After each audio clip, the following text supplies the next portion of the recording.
날마다 밝아지는 목사 임대선 목사입니다. 네. 우리들 교회 제가 사역자로 이제 와서 담임 목사님께 처음 들은 말이 임대선 목사는 얼굴이 어둡다였습니다. 제가 우리들 교회 오기 전에는 사람들이 인상도 좋다고도 많이 들었고 얼굴도 밝다고도 많이 들었는데, 담임 목사님이 그 말씀을 듣고 아직 나를 잘 모르셔서 그럴 거야, 그런 마음을 가졌습니다. 그런데 또 얼마 후 사역자 회의 시간에 들어갔는데 담임 목사님께서 저의 나눔을 들으신 후에 임대선 목사는 아직도 얼굴이 어둡다, 이렇게 좀 웃어봐라, 또 이런 얘기를 하시는 겁니다. 그 얘기를 듣자마자 또 눌리기 시작했습니다. 그러면서 동료 사역자님들은 좀 위로를 해주실 줄 알았습니다. 그런데 회의가 끝나고 나오면 진짜 얼굴이 어두운 것 같다, 좀 웃어봐라, 비비크림을 좀 발라보는 건 어떠냐, 이런 말씀을 해주셔서 점점 마음까지 더 어두워지는 것 같았습니다. 그 후로도 계속 마음이 그게 남아서 담임 목사님께서 해주신 말씀을 계속 묵상을 했는데 인정이 잘 안 됐습니다. 그리고 양육을 받고 한참이 지난 후에야 조금 제가 깨달은 게 뭐냐면, 내가 말씀이 안 들려서 얼굴이 어두웠구나 라는 것이 깨달아졌습니다. 말씀이 안 들리니까 담임 목사님 앞에서나 또 목장에서나 나눌 때에 문자적으로만 칭찬받으려고 하는 그런 나눔을 했었던 거고, 그렇게 하니까 사람이 얼굴이 편하지가 않았던 거예요. 그래서 얼굴이 긴장되고 상기되고 잘하려고 하니까. 그런데 말씀을 듣고 내 죄를 깨달아져서 이제 그런 사람은 얼굴이 편해지고 또 자유롭게 편하게 나눔을 할 수 있는데, 제가 그렇지 못하고 머리로만 말씀을 깨달으니까 얼굴이 어두웠던 것입니다. 그 후 담임 목사님께 이렇게 메일을 드렸습니다. 얼굴이 어둡다라고 말씀해 주신 그 말씀이 처음에는 인정이 되지 않았습니다. 말씀이 들리지 않아서 얼굴이 어두웠고, 말씀이 들리지 않아서 편한 사람이 되지 못하여 얼굴이 어두웠습니다. 그리고 그냥 제 외모적으로도 얼굴이 어두웠던 것 같습니다. 그러면서 제가 담임 목사님께 받은 은혜를 또 감사한 마음을 담아 메일을 드렸고, 담임 목사님께서 이렇게 답장을 주셨습니다. 얼굴이 조금 밝아지긴 했지. 이 말을 듣고 너무 막 기분이 좋아가지고 점점 더 밝아지는 거예요. 근데 이 말을 들은 게 우리들 교회 온 지 4년 만입니다. 그래서 밝아진 게 이 얼굴입니다. 옆에 계신 분과 이렇게 한번 인사해 보겠습니다. 말씀이 들리면 얼굴이 밝아집니다. 오늘 말씀은 출애굽기를 말씀을 볼 텐데, 출애굽기 하면 가장 먼저 떠오르는 사람이 누구입니까? 모세입니다. 그러면 모세하면 떠오르는 것은 무엇입니까? 홍해바다 앞에서 모세가 지팡이를 들고 홍해바다를 쫙 가르는 애니메이션도 있죠. 그 모습이 아마 떠오를 겁니다. 위대한 지도자 모세, 지팡이를 들고 멋있게 서 있는 그런 모세. 그런데 오늘 본문에 나오는 모세의 모습을 보면 저희가 읽으셔서 알 수 있듯이 순종하지 않고 계속 변명하고 하나님께 이의를 제기하고 하나님이 노하시기까지 하는 모습을 볼 수 있습니다. 정말 이게 모세의 모습이 맞을까 하는 생각도 듭니다. 근데 우리의 모습과 똑같은 이 모세에 대해서 하나님께서 어떻게 가르쳐 주시고 어떻게 인도해 주시는지 오늘 한번 말씀을 보도록 하겠습니다. 첫째, 하나님께서는 내가 어떤 사람인지 가르쳐 주십니다. 10절입니다. 모세가 여호와께 아뢰되 오 주여, 나는 본래 말을 잘 하지 못하는 자니이다. 주께서 주의 종에게 명령하신 후에도 역시 그러하니 나는 입이 뻣뻣하고 혀가 둔한 자니이다. 모세는 애굽에서 행할 두 가지 이적을 경험했습니다. 하나님께서 지팡이를 던지라고 해서 던졌더니 뱀이 됐고, 다시 꼬리를 잡았더니 다시 지팡이가 되고, 그리고 손을 가슴에 넣었다가 빼니까 나병이 걸리고, 다시 넣었다가 빼니까 다시 본래대로 돌아오는 이런 이적을 경험했습니다. 그리고 하나님께서는 모세에게 이제 이적을 가지고 애굽으로 돌아가서 이스라엘 백성과 또 장로들에게 이 이적을 보이고 애굽 사람을 이끌어 나오게 하라라고 명령을 했습니다. 모세가 이제 하나님 말씀을 듣고 즉시 잘 순종을 했을까요? 모세는 하나님의 이 말씀과 이 명령을 듣고도 총 5번이나 반문과 핑계와 변명과 회피와 불순종을 합니다.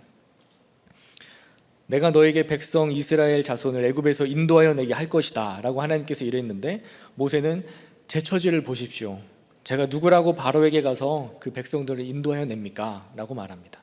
그리고 3장 13절에는 만일 그들이 저에게 너를 보낸 자가 누구냐고 물어보면 제가 뭐라고 합니까? 그러니까 하나님이 나는 스스로 있는 자다 이렇게 말을 해라 라고 얘기를 하셨고, 그리고 하나님께서 그들이 내 말을 들을 것이다 라고 하셨는데 4장 1절에 그들이 절대로 나를 믿지 않을 것입니다, 내 말을 듣지도 않을 것입니다, 또 이렇게 얘기를 합니다.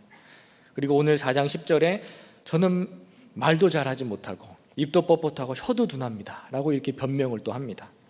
그리고 마지막 4장 13절에 주여 그냥 저 말고 보낼 만한 자를 보내소서, 저 말고 다른 사람 보내십시오 라고 감히 하나님께 이런 말을 합니다. 정말 저 같아도 한 대 때렸을 것 같습니다. 그런데 10절에 보면 모세가 나는 본래 말을 잘하지 못하는 자니이다 라고 말했는데, 이 말을 원문에 가깝게 번역을 하면 나는 말의 사람이 아닙니다, 나는 말재주나 말솜씨가 없는 사람입니다 라고 번역할 수 있습니다. 한마디로 자신의 의사를 자유롭게 자유자재로 표현할 줄 모른다는 의미입니다. 그러면서 또 나는 입이 뻣뻣하고 혀가 둔한 자입니다 라고 하는데, 뻣뻣하고 둔하다에 해당하는 히브리어는 카베드라고 하는데 무겁다 또 느리다 라는 뜻을 가지고 있습니다. 모세는 정말 본래부터 말을 잘 하지 못했고 입도 뻣뻣하고 혀가 둔해서 말도 느리게 했을까요? 사도행전 7장 22절에 보면 스데반의 설교에 이런 말이 나옵니다. 모세가 애굽 사람의 모든 지혜를 배워 그의 말과 하는 일들이 능하더라. 모세는 애굽에서 40년 동안 왕자로서 왕실 교육을 받으며 자랐습니다. 왕궁에서 말을 잘하는 언변을 위한 그런 수사학도 배웠을 것이고, 또 그 외에 천문학도 배웠을 것이고 의학도 배웠을 것입니다. 이런 여러 학문들을 배웠을 텐데, 그리고 또 모세가 자기 동족이 애굽 사람에게 괴롭힘을 당할 때 좌우를 살펴서 사람이 없는 것까지 보고 애굽 사람을 쳐서 죽이고 모래에 파묻을 정도로 그렇게 판단력이 뛰어나고 상황을 이해하는 능력이 있었습니다.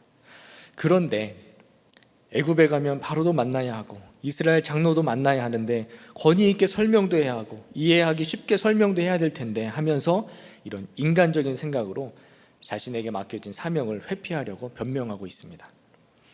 저도 예전에는 오늘 본문의 모세의 모습을 보면서 참 답답했습니다. 어쩜 저렇게 말을 안 듣나, 그냥 하나님이 하라는 대로 하면 좀 될 텐데 하나님이 이렇게까지 말씀하시는데 어떻게 저러나, 이렇게 모세만 이상한 사람처럼 생각했습니다. 그런데 말씀을 묵상하면서 모세가 왜 이렇게까지 했을까? 모세가 지금 어떤 마음의 상태였길래 지금 이렇게 말을 할까 하는 생각을 갖게 되었습니다. 애굽에서 왕자로 40년 동안 살았고 살인자고 또 도망자로 광야에서 40년의 인생을 또 살면서 이제 모세의 나이가 80세가 됐습니다.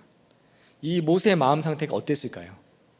40년 동안 왕자의 삶을 살다가 한순간에 살인자로 도망자로 동족에게도 배척당하고 40년 동안 광야에서 아무 희망도 없이 양만 치고 있던 이 모세는 지금 자존감도 바닥이고 피해의식과 열등감으로 사명을 계속 회피하고 있는 것입니다.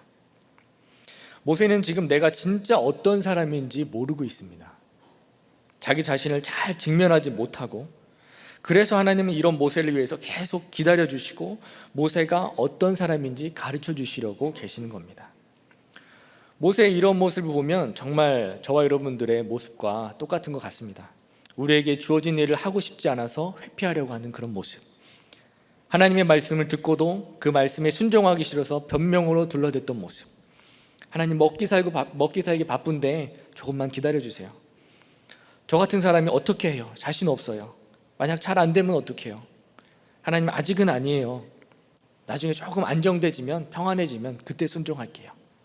바로 저의 모습입니다.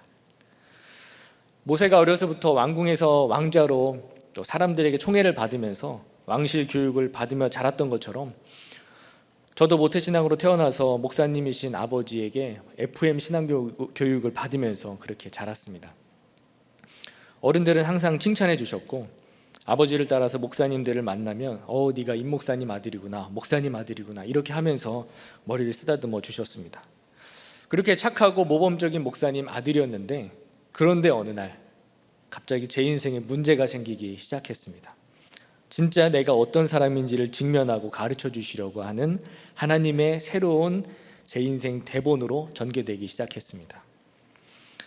아버지께서는 목회를 시작하신 지 7년쯤 될 무렵에 그때 교회에 어떤 남자 집사님이 오셨는데 중고등부 교사도 같이 하시고 또 어머니와 같이 다른 집사님들과 함께 교회 봉사도 열심히 해주셨습니다. 그런데 그렇게 2년 정도 되었을 무렵에 이제 집으로 수천만 원이나 되는 빚독촉장이 날라오는 겁니다. 그래서 알고 보니까 그 남자 집사님께서 저희 어머니와 교회 다른 여자 집사님들과 함께 몰래 다단계를 하시다가 그렇게 큰 빚을 지게 되셨던 것입니다. 그리고 또 드러난 게 그 남자 집사님과 또 저희 어머니와의 외도 사실도 드러나게 되었습니다. 그 아버지 어머니는 매일같이 싸우셨고 어머니는 결국 집을 나가시고 저와 남동생은 이제 아버지와 살게 되었습니다. 아버지는 집안 살림도 하시고 목회도 계속 이어 나가셨는데 성도님들의 눈빛은 예전처럼 느껴지지 않았습니다. 어머니는 가끔씩 집에 오셔서 아버지에게 계속 이혼을 요구하셨습니다. 그런데 아버지께서는 목회자 가정에 이혼이 어딨냐, 절대 안 된다, 빨리 들어와서 사모의 역할을 감당해라, 이런 마음이셨습니다. 그런 아버지 어머니의 모습을 보면서 저도 정죄가 참 많이 됐습니다. 자식들을 버리고 간 어머니라고 이런 마음이 막 들기 시작했고 매일 저렇게 싸우시는데 차라리 이혼하시라고 이혼을 막 종용하고 제가 그랬습니다. 그렇게 2, 3년 정도 계속 싸우시고 왔다 갔다 하시고 이렇게 하시다가 결국 부모님은 이혼을 하셨습니다. 그리고 또 그 무렵에 교회가 있던 그 상가 건물이 또 은행의 경매로 넘어가서 전세금도 한 푼도 못 받고 이사비용도 못 받고 성도들은 다 흩어지고 아버지는 산속 기도원으로 들어가시고 저와 남동생은 이제 둘이 같이 자취도 하고 또 따로 자취도 하고 혼자 이렇게 살게 되었습니다. 그런데 혼자 살면서 제일 힘들었던 게 외로움과 고독이었습니다.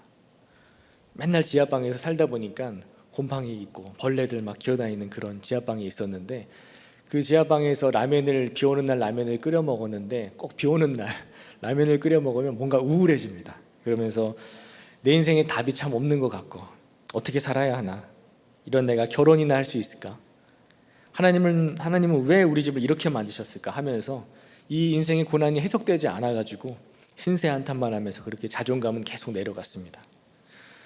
어느 날은 이 지하방에 벌레도 많고 해서 바닥에 그냥 자는 게 너무 이제 싫었는데 집 앞 골목에 누가 매트리스를 버려놓은 곳이에요. 그래서 딱 보니까 쓸만해 보이더라고요. 그래서 낮에는 이렇게 주워오려고 하다가 좀 수치스러워서 눈치를 보면서 그 주변을 어슬렁거리면서 밤까지 기다렸습니다. 그런데 이제 밤이 돼서 주변을 서성이고 있다가 새벽에 또 비가 부슬부슬, 또 하필이면 또 비가 부슬부슬 내리더라고요. 주변을 두리번거리면서 그 매트리스를 집까지 낑낑대면서 이제 끌고 오면서 이제 왔습니다. 참 그 모습이 참 비참했습니다.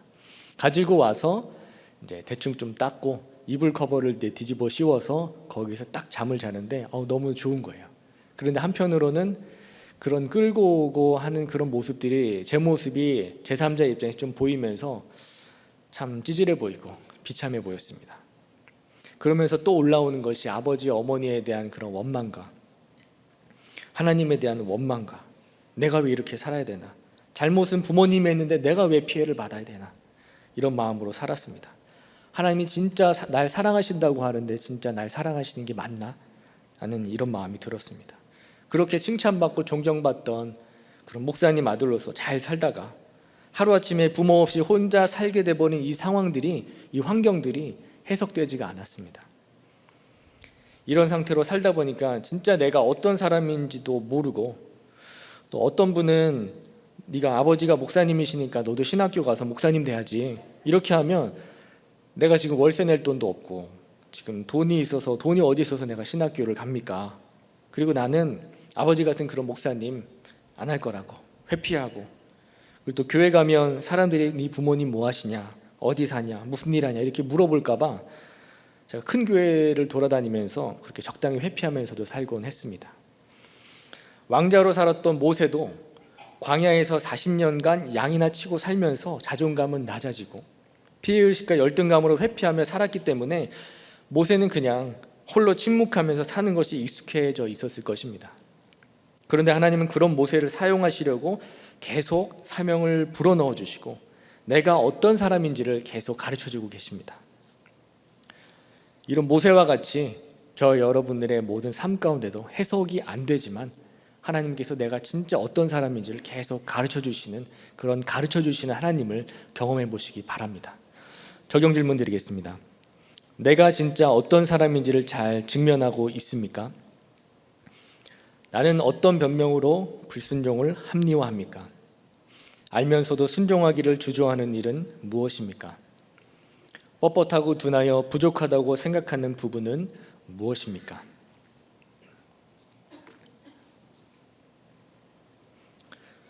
두 번째로 하나님께서는 말씀으로 대처 방안을 가르쳐 주십니다. 11절입니다. 여호와께서 그에게 이르시되 누가 사람의 입을 지었느냐, 누가 말 못하는 자나 못 듣는 자나 눈 밝은 자나 맹인이 되게 하였느냐, 나 여호와가 아니냐. 계속 변명하는 모세에게 하나님은 근본적인 부분을 가르쳐 주십니다.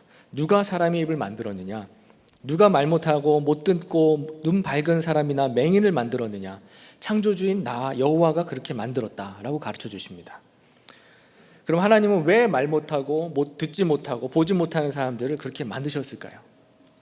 요한복음 9장에 보면 제자들이 예수님께 이렇게 묻습니다. 사람이 맹인으로 난 것이 누구의 죄 때문입니까? 자기의 죄 때문입니까? 그의 부모 때문입니까? 라고 이렇게 예수님께 물었는데 예수님께서는 이렇게 말씀하십니다. 이 사람이나 그 부모의 죄 때문이 아니라 그에게서 하나님이 하시는 일을 나타내고자 하심이라 라고 말씀하십니다. 그 사람을 통하여 하나님의 영광을 드러내고 복음이 전해지게 하고자 그렇게 되게 하셨다는 겁니다. 하나님은 왜 나를 이렇게 부족하게 만드셨을까?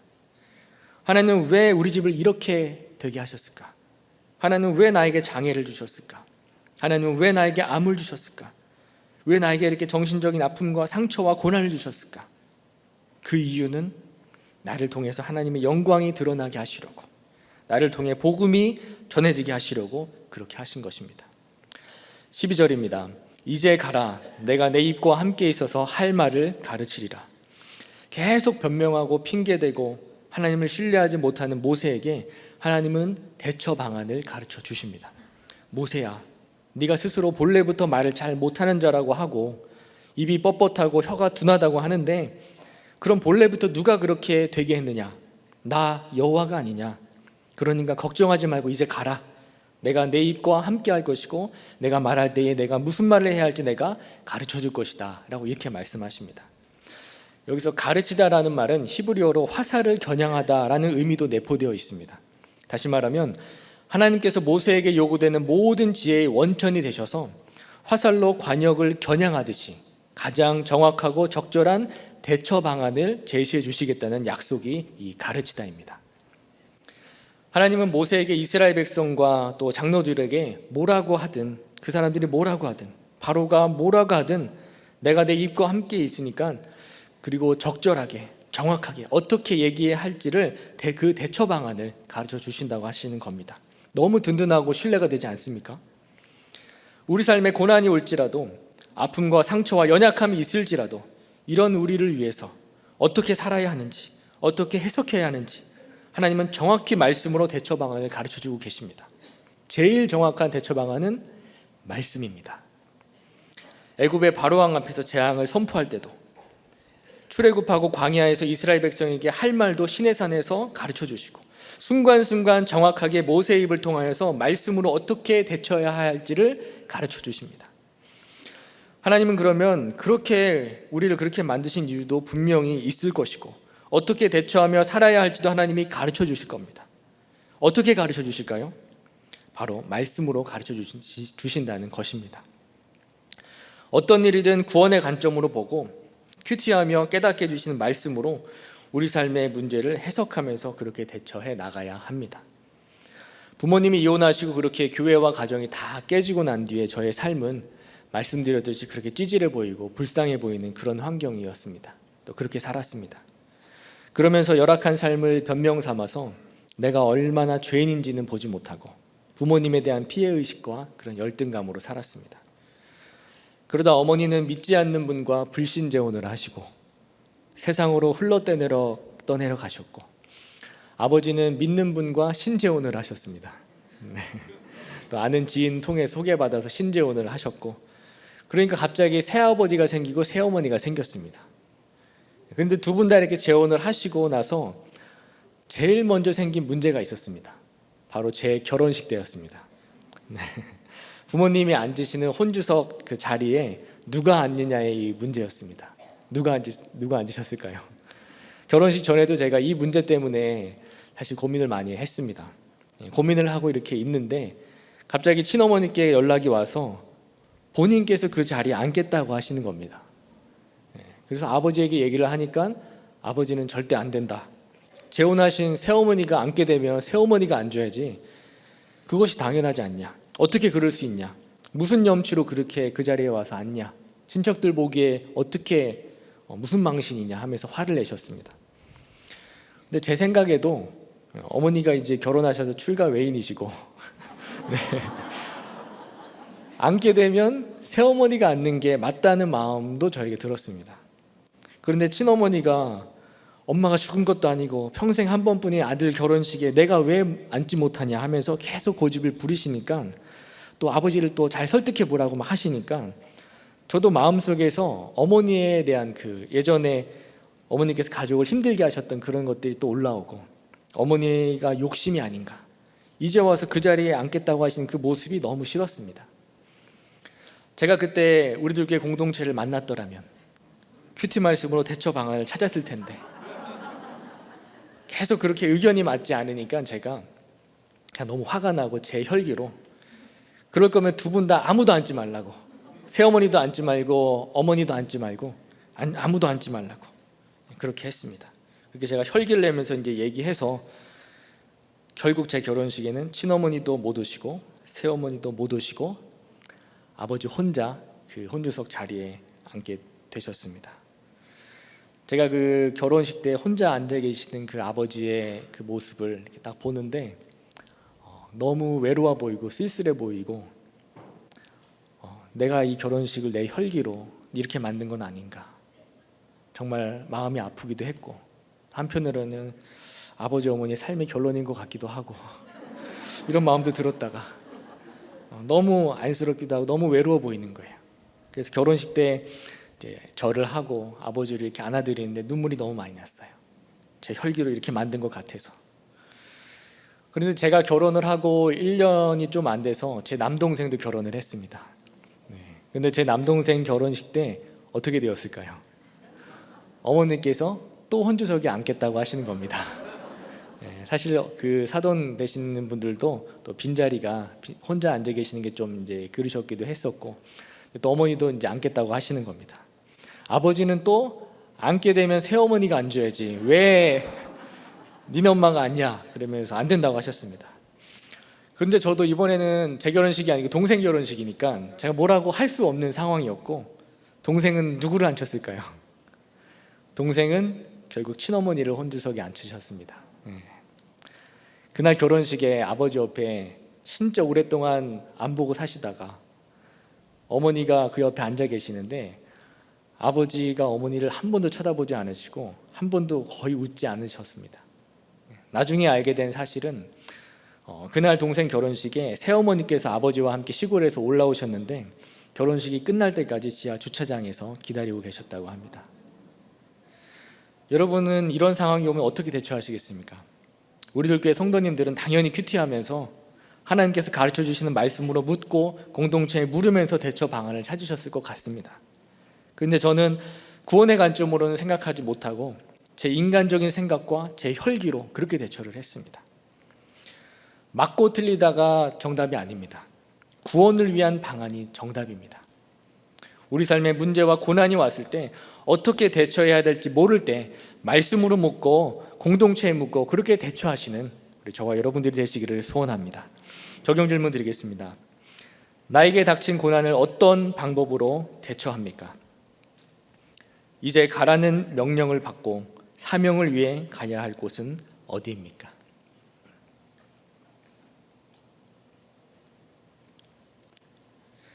하나님은 세 번째로 혼자가 아니라는 것을 가르쳐 주십니다. 13절 14절입니다. 모세가 이르되 오 주여 보낼 만한 자를 보내소서. 여호와께서 모세를 향하여 노하여 이르시되 레위 사람 내 형 아론이 있지 아니하냐? 그가 말 잘하는 것을 내가 아노라. 그가 너를 만나러 나오나니 그가 너를 볼 때에 그의 마음에 기쁨이 있을 것이라. 저도 오늘 주일 설교 하라는 말씀을 딱 듣고 마음속에 세울 만한 사람을 세우소서. 저는 얼굴이 어둡고 설교를 잘 하지 못하나이다. 네, 이런 마음이 들었습니다. 그래서 못한다고 할까? 혹시나 설교자가 바뀌진 않을까? 이렇게 변명을 하려고 그 자리를 회피만 하려고 했습니다. 그런데 오늘 본문을 읽는 순간 하나님 어떻게 이렇게 저의 마음을 아시고 모세를 통해 체휼해 주시는지, 하나님께서 모세의 입에 할 말을 가르쳐 주시겠다고 하신 것처럼 나도 입술이 둔하고 말은 잘하지 못하는데 하나님께서 내 입술과 함께 있어서 할 말을 가르쳐 주시겠구나 하는 이런 확신이 확 들었습니다. 할렐루야. 네. 모세가 이렇게 13절에 이런 마음을 갖고 이제 저처럼 막 이렇게 가야 되는데 13절에 거의 이제 배제라는 식으로 말합니다. 하나님, 저 이제 아무튼 그냥 안 갈게요. 그냥 저 말고 다른 갈 사람을, 그런 갈 만한 사람을 보내세요. 이렇게 얘기를 합니다. 보낼 만한 사람을 보내시라고. 보낼 만한 자, 이 보내다는 이 뜻은 보냄을 받을 만한 능력이 있는 자라는 뜻입니다. 이런 의미가 있습니다. 자신은 그런 능력이 없다는 것이죠. 자존심이 낮고 자존감이 낮고 회피하는 모습입니다. 하나님은 모세의 이 13절의 이 말을 듣고 결국 진노하십니다.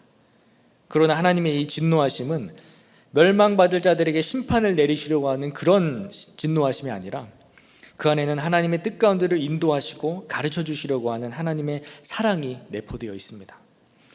어린아이들이 계속 말을 안 듣고 계속 안 들으면 결국 부모는 화가 납니다. 너무 화가 납니다. 저도 아들 둘을 키우는데 너무너무 화가 납니다. 말을 너무너무 안 듣습니다. 그렇게 화를 내지만 그래도 여전히 아이들을 사랑하는 마음이 그 안에 있습니다. 하나님은 모세의 상황과 마음을 다 알고 계십니다. 그렇기 때문에 그럼에도 불구하고 대처 방안으로 말하는 레위 집안 사람의 모세의 형 아론을 미리 준비하셔서 너의 형 아론이 지금 너를 만나러 오고 있다. 너를 만나면 정말 기쁜 마음으로 너를 도울 것이라고 말씀하고 계십니다. 모세는 또 회피하면서 이렇게 변명을 했지만 하나님은 또다시 모세의 입장에서 배려해 주시고 미리 예비하신 대안으로 모세의 형 아론을 대언자로 세워주십니다. 하나님은 말을 잘 못하는 모세의 걱정도 들어주시면서 계속 가르치시면서 사명으로 부르십니다. 15절 16절입니다. 너는 그에게 말하고 그의 입에 할 말을 주라. 내가 내 입과 그 입에 함께 있어서 너희들이 행할 일을 가르치리라. 그가 너를 대신하여 백성에게 말할 것이니 그는 내 입을 대신할 것이요 너는 그에게 하나님같이 되리라. 자신감도 없고 자존감도 낮고 혼자 일어날 힘이 없는 사람에게 왜 못 일어나냐? 빨리 일어나라. 의지를 갖고 일어나야지. 이렇게 하면 안 됩니다. 일어날 수 없는 사람에게는 옆에 가서 손을 잡아줘야 되고 부축해서 일으켜줘서 같이 가줘야 합니다. 모세는 아마 혼자 가는 것이 두려워서 못 갔을 수도 있습니다. 지금 아론이 같이 가겠다고 하니까 모세가 지금 갑니다. 두려웠을 것입니다. 하나님은 모세에게 네가 할 말을 내가 가르쳐 줄 테니 그것을 아론에게 말해 주어라. 그러면 내가 너희 두 사람이 무슨 말을 하고 무슨 일을 해야 할지를 내가 가르쳐 주겠다고 하십니다.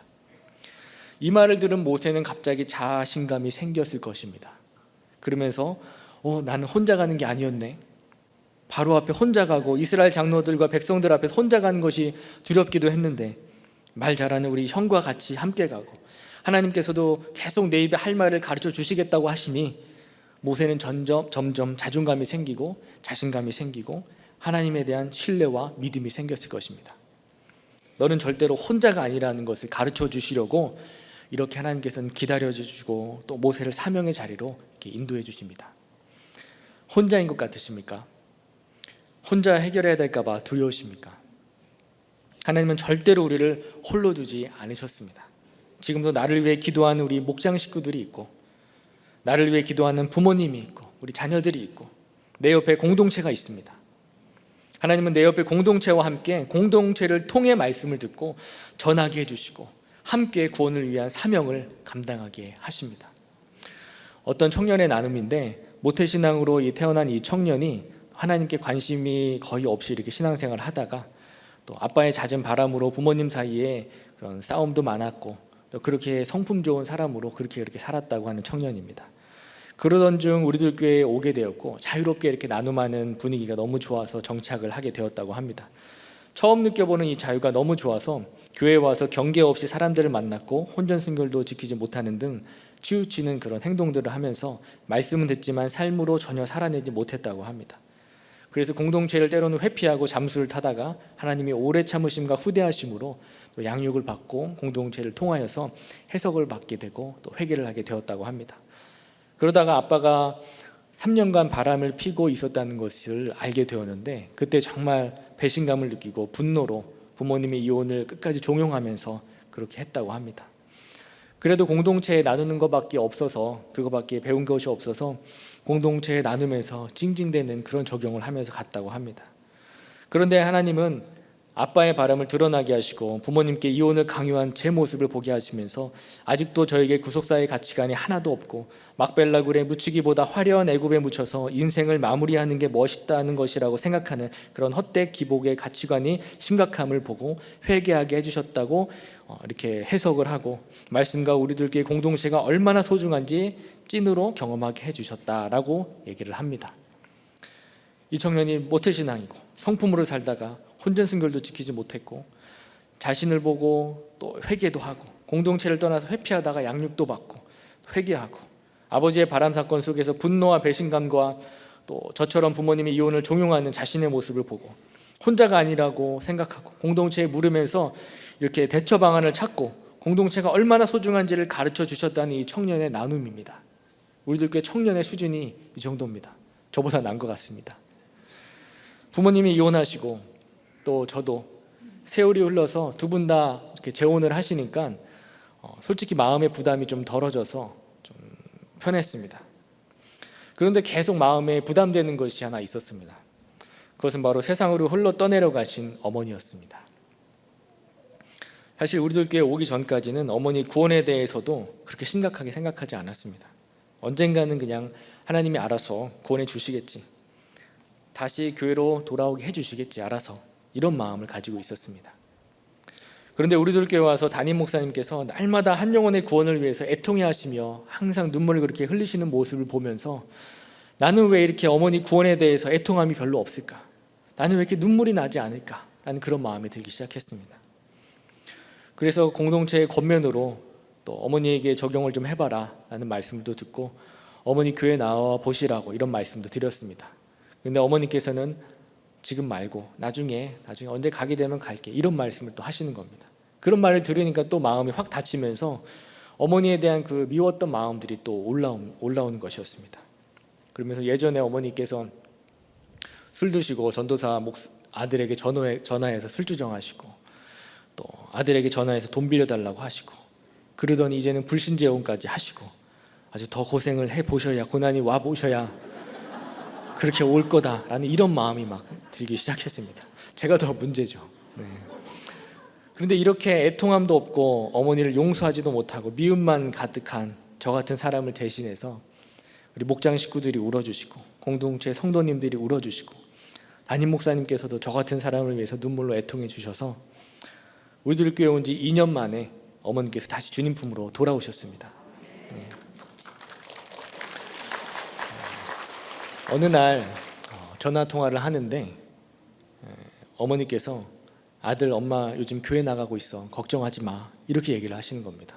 그래서 제가 그 얘기를 듣자마자 너무 감사해서 눈물이 막 났습니다. 그러면서 제가 어머니에게 왜 진작 어머니 말씀하지 않으셨어요? 그렇게 물으니까 어머니께서 목사 아들들에게 너무 말하기가 미안하고 부끄러웠다, 또 이렇게 말씀하시는 겁니다. 그래서 저도 또 막 계속 울면서 어머니, 저희 교회 성도님들이 어머니 위해서 얼마나 그렇게 기도를 많이 해주셨는데요, 저도 어머니 구원을 위해서 얼마나 그렇게 기도를 많이 했는데요. 사실 기도는 많이 안 했습니다. 네. 기도 제목만 올렸지 기도를 많이 하지 않았습니다. 그렇게 애통함도 없었고 마음 가운데 아직도 어머니에 대한 그 미움의 쓴뿌리가 남아 있었습니다.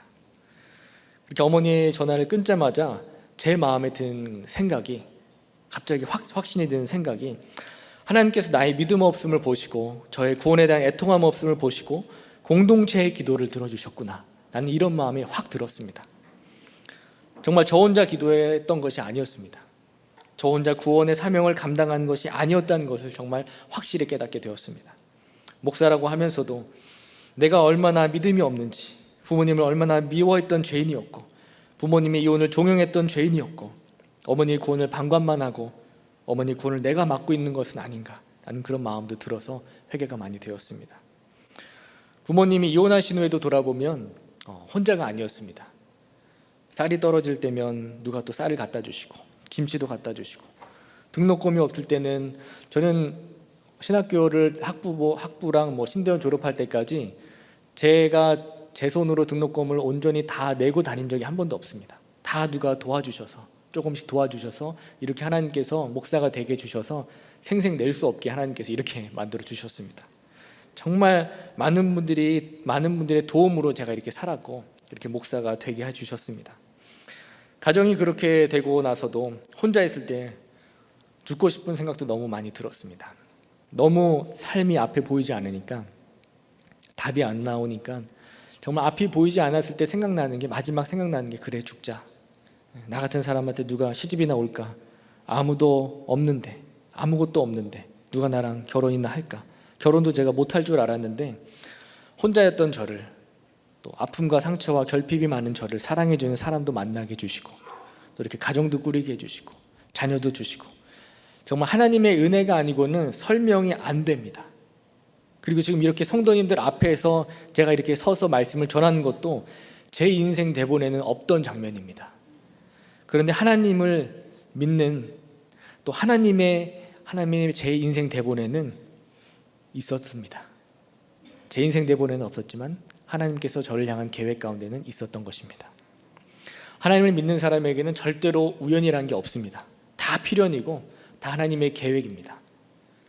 모태신앙이니까 그냥 교회 안에서 목사님 아들로 예수 잘 믿으면 복 받는 줄 알았습니다. 그런데 어느 날 갑자기 하나님께서 새로운 제 인생 대본으로 드라마가 전개되기 시작하더니, 갑자기 점점 비극으로 가더니, 절망과 막장으로 가더니, 그렇게 새드 엔딩으로 끝나는 것처럼 보였습니다.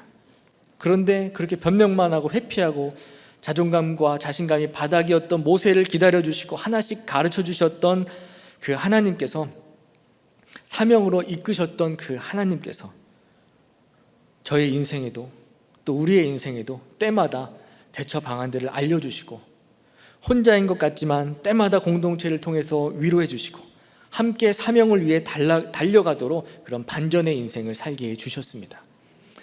우리의 인생을 한번 돌아보시기 바랍니다. 내 뜻대로 된 것은 없습니다.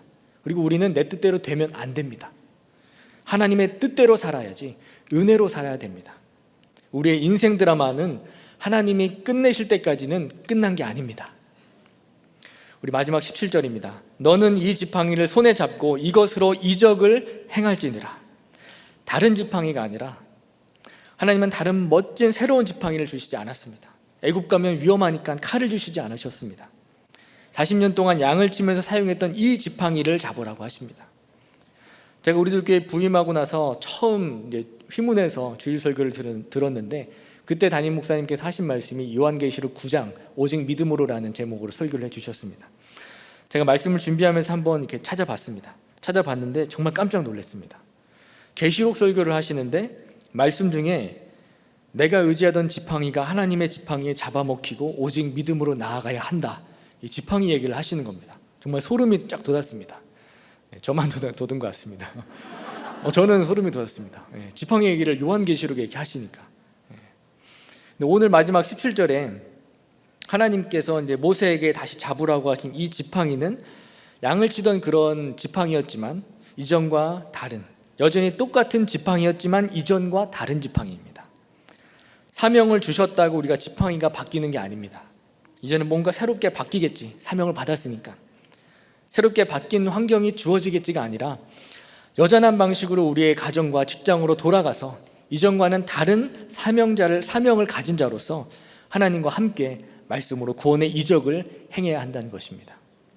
똑같지만 이전과는 다른 하나님의 지팡이로 하나님이 가르쳐 주시는 하나님을 따라서 우리가 있는 그곳에서 이적을 행하시는 저버리 모든 성도님들이 되시기를 축원합니다.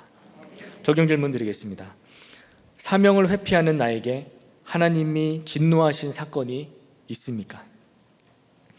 연약한 나를 돕고자 내게 붙여주신 사람은 누구입니까? 도저히 못하겠다고 회피하는 것은 무엇입니까? 말씀을 맺겠습니다. 하나님께서는 진짜 내가 어떤 사람인지를 가르쳐 주십니다. 그리고 인생에 고난이 있을 때마다 말씀으로 대처 방안을 가르쳐 주십니다. 그리고 두려움 가운데 있는 우리에게, 나에게 공동체를 붙여주셔서 혼자가 아니라는 것을 가르쳐 주십니다. 다친 모세의 마음, 우리의 마음을 열어주시고 우리를 빛으로 인도해 주시는 하나님이십니다. 주님보다 앞서지 않고 겸손히 하나님의 가르치심을 따라가는 저와 성도님들이 되시기를 간절히 축원합니다. 다 같이 찬양하겠습니다. 오늘 이곳에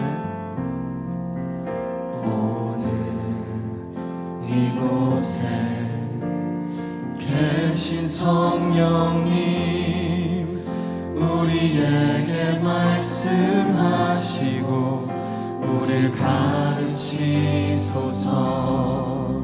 다친 우리 마음 열어주시고 주의 빛으로 밝혀 우리를 인도하소서. 주님보다 앞서지 않고 겸손하게 주님의 말씀 기다리니 주님 손에 우릴 드립니다. 사랑으로 인도하소서. 주님보다 앞서지 않고 주님보다 앞서지 않고 겸손하게 주님의 말씀 기다리니 주님 손에 우릴 드립니다. 사랑으로 인도하소서. 창조하신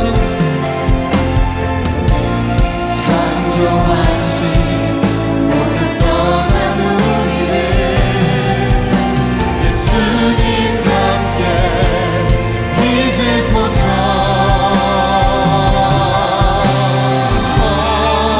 주님보다 앞서지 않고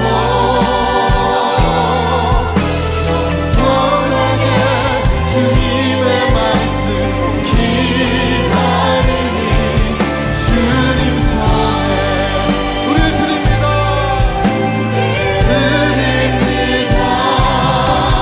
사랑으로 인도하소서.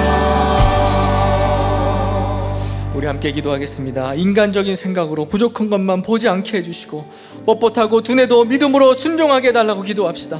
우리에게 닥친 고난과 문제를 말씀으로 대처하게 해달라고, 혼자가 아니라 공동체와 함께 믿음으로 사명 감당하게 해달라고, 우리 차별금지법의 제정을 막아주시고 대하생명보호법이 제정되도록 담임 목사님의 건강을 지켜주시고 모든 미국 사역 일정 가운데 성령의 기름을 부어주시도록, 이번 주에 있을 소년부 큐티 페스티벌과 청년부 아울리치 가운데 기름 부어주시고 코로나의 재확산을 막아주시고 코로나가 속히 종식되게 해달라고 다 같이 주님 한번 부르고 동성으로 기도하겠습니다.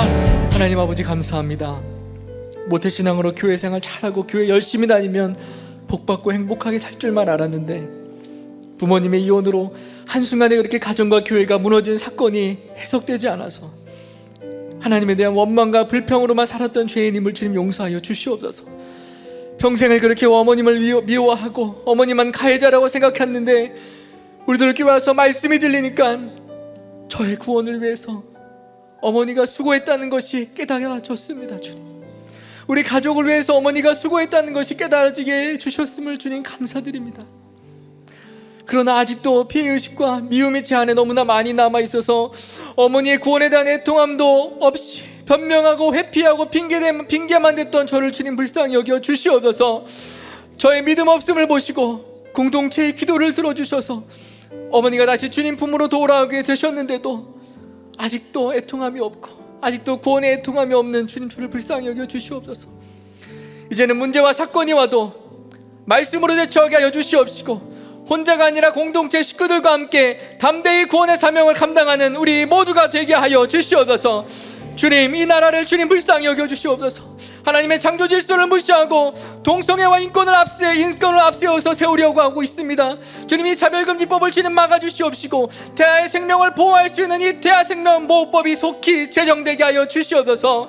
이번 주에 있을 소년부 큐티 페스티벌 가운데 또 청년부 아울리치 가운데 주님 기름 부어주셔서 참석하는 모든 아이들이 주님을 꼭 만나게 해주시옵시고 아울리치를 떠나는 우리 청년들이 방문하는 교회마다 하나님의 지팡이를 가지고 하나님이 가르쳐주시는 말씀을 잘 전하고 올 수 있도록 주님 붙잡아 주시옵소서.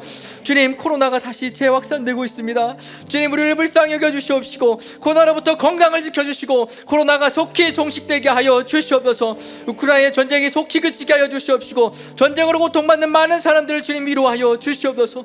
담임 목사님을 영육간에 강건하게 주님 붙잡아 주시옵시고 모든 미국 사역 일정 가운데 성령의 기름을 부어주셔서 말씀을 전하시는 곳곳마다 한 영혼이 주님께로 돌아오는 기적이 일어나게 해주시옵시고 구속사의 말씀이 강에서 바다로 잘 흘러가게 하여 주시옵소서.